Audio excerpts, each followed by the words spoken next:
ഗാന്ധിജി പറയുന്നൊരു കാര്യമുണ്ട്, രാമായണത്തിൽ നിങ്ങൾക്ക് മനസ്സിലാകാൻ വാസ്തവത്തിൽ ഒരു വാക്കേ ഉള്ളൂ എന്ന് പറയും.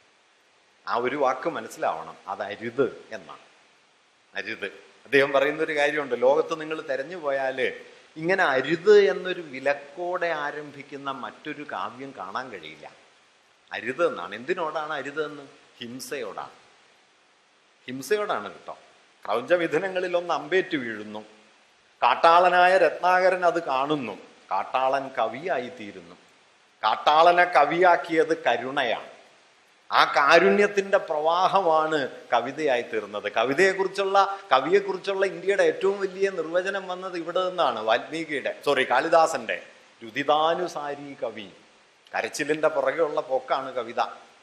കരുണയുടെ സഞ്ചാരമാണ്. വാസ്തവത്തിൽ ഇന്ന് രാമായണത്തിന്റെ പേരിൽ നമുക്ക് ഏറ്റവും നഷ്ടം വന്ന മൂല്യവും ഈ കരുണയാണ്. കരുണ നഷ്ടം വന്നു. ഈ കാരുണ്യത്തിന്റെ അനുഭവം നഷ്ടം വന്നു.